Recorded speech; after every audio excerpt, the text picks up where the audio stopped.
हलवाई मीठे लड्डू बना रहा था। कालू कौवा थोड़ी दूर एक पेड़ पे बैठे देख रहा था। किसी तरह मुझे ये मीठा मीठा लड्डू मिल जाए तो आज दिन ही बन जाए। ये इंसान तो कहीं इधर उधर भी तो नहीं जा रहा। कौवे ऐसे सोच ही रहा था कि हलवाई इंसान शक्कर लेने दुकान के अंदर जाता है। कौवे मौका देखकर जल्दी से उड़ता है और हलवाई इंसान का एक लड्डू चुराकर भाग जाता है। कौवे की एक आदत बहुत बुरी थी। उसे जब भी कोई चीज खाने को मिल जाती वो खाने की चीज लेकर दूसरे पक्षियों के सामने बैठकर खाता और दूसरों का दिल ललचाता था। ऐसे ही कालू कौवा वो लड्डू लेकर जंगल में चिड़िया के घर के पास जाकर बैठ जाता है और लड्डू खाने लगता है। चिड़िया भी कालू कौवे को लड्डू खाता हुआ देख लेती है। ये कौवा तो बहुत स्वादिष्ट चीज खा रहा है, जाकर मांगती हूँ अगर थोड़ी मुझे भी मिल जाए तो। ये सोचकर चिड़िया कालू कौवे के पास आती है। कौवे कौवे मुझे भी दे दो, ये तुम क्या खा रहे हो? ना जी ना चिड़िया, ये लड्डू तो बहुत छोटा है, इससे तो मेरा ही पेट भरेगा। जाओ तुम भी ले लो। मगर कहाँ से? ये लड्डू मुझे कहाँ से मिलेगा? पहाड़ों की दूसरी तरफ बूढ़ी चील बांट रही है ये लड्डू। ये सुनकर चिड़िया बहुत खुश होती है और पहाड़ों की तरफ चल देती है।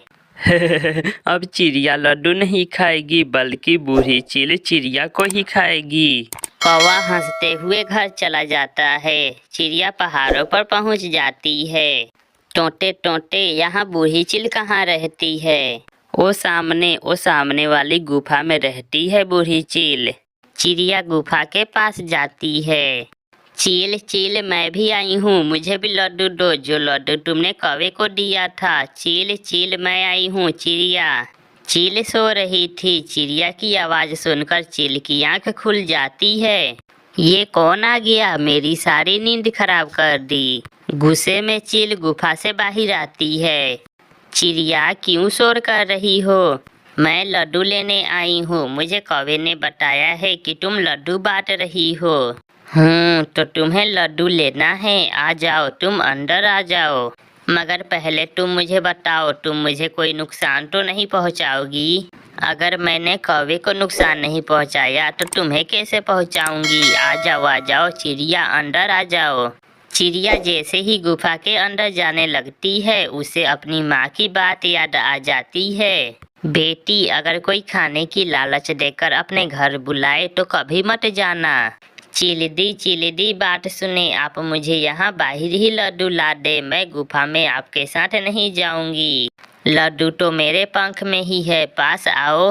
वो चील जैसे ही चिड़िया की तरफ बढ़ती है चिड़िया फुर से उड़ जाती है। बुरी चील, दुष्ट चील, मैं आई लड्डू खाने और तू चली मुझे ही खाने। अब सिखाऊंगी मैं मजा उस कालू कौवे के बच्चे को।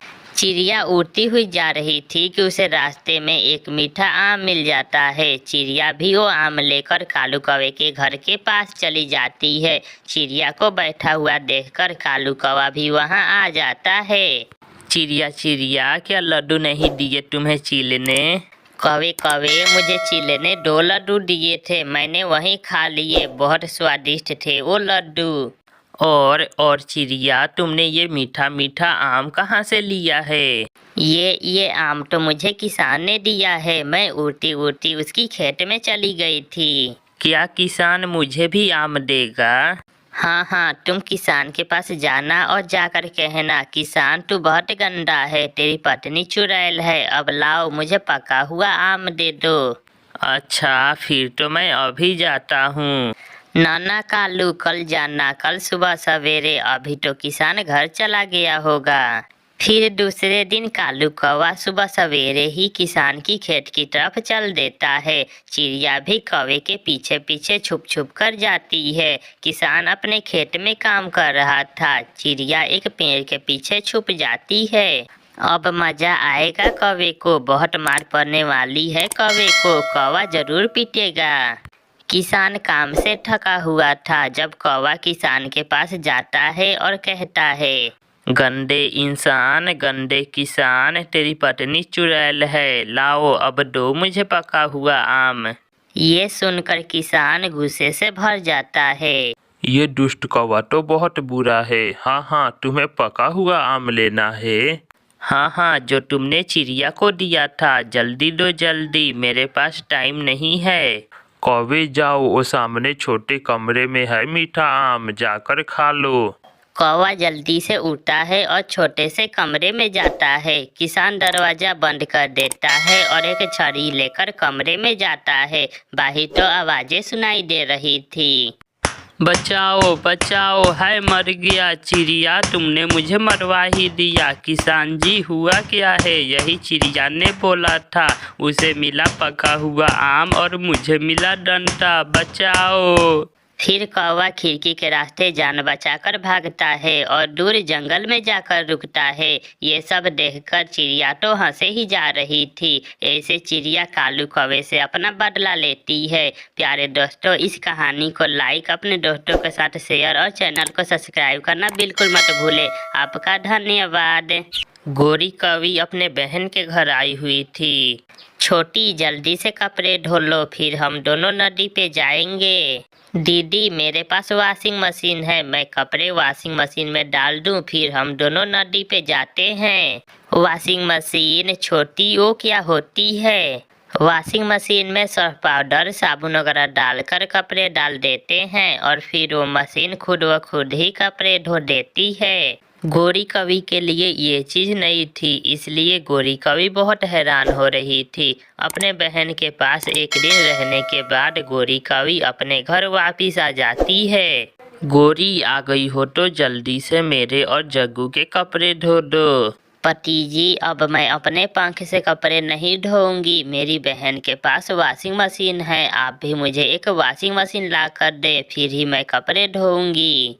Washing machine? मेरे पास इतने पैसे नहीं हैं। अगर पैसे नहीं हैं तो क्यों की थी शादी मुझसे? जो चीज भी मांगो, पैसे नहीं हैं, पैसे नहीं हैं। किस दिन होंगे तुम्हारे पास पैसे? अच्छा, मैं जाता हूँ और देखता हूँ। फिर कालू कौवा बाजार जाता है। वो इलेक्ट्रॉनिक्स की दुकान पे जाता है। कबूतर जी, क्या आपके पास कोई सस्ती वॉशिंग मशीन है? हाँ है, ये चाइना की वॉशिंग मशीन है, ये बहुत सस्ती है, मगर तुम हमारे देश की बनी हुई वॉशिंग मशीन लो, ये सबसे अच्छी है और मोटर की भी 5 साल की वारंटी है। मेरे पास इतने पैसे नहीं हैं कबूतर जी, आप मुझे ये चाइना की सस्ती वाली वॉशिंग मशीन दे दो। फिर कालू कौवा चाइना की सस्ती वाली वॉशिंग मशीन लेकर घर चला जाता है। घर जाकर कालू कौवा वॉशिंग मशीन का स्विच लगाता है और उसे ऑन करता है। रुको रुको कालू जी, मैं कपड़े और सर्फ डाल दूं, फिर ऑन करना। गोरी जग्गू के कपड़े पहले डालती है और साथ ही सर्फ और पानी डाल देती है। कालू जैसे ही स्विच ऑन करता है, वॉशिंग मशीन से टिक टिक की आवाज़ आती है और एक बार चलकर ही रुक जाती है। कालू, मेरी बहन की मशीन तो इतनी तेजी से चल रही थी और ये एक बार चलकर ही थक गई है। मैं अभी देखता हूँ। कालू कौवा कबूतर को फोन लगाता है।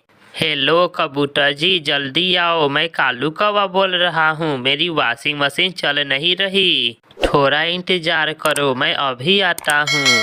थोड़ी देर बाद कबूतर आ जाता है। ये चाइना का माल है, मैंने कहा था तुमसे अपने देश की वॉशिंग मशीन ले लो, मगर तुमने बात न मानी, अब मैंने ठीक कर दी है।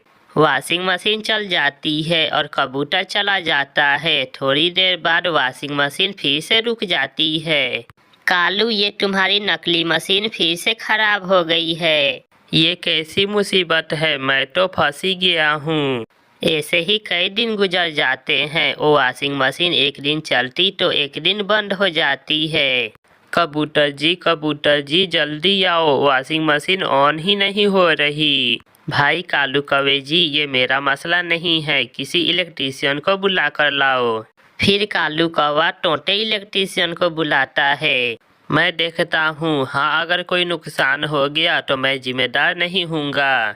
यार, इसे किसी तरह ठीक कर दो, मैं तो चाइना की वॉशिंग मशीन लेकर मुसीबत में फंस गया हूँ।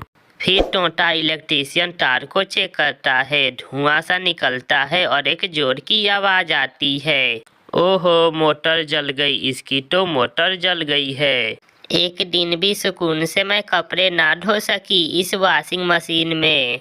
मैं भी बहुत तंग आ गया हूँ। दुकान वाले कबूतर ने सच ही कहा था कि चाइना का माल ना लो। फिर कालू कौवा वो चाइना की वॉशिंग मशीन सर पे उठाए नदी पर जाता है और एक पेड़ पर बैठकर वो वॉशिंग मशीन पानी में फेंक देता है।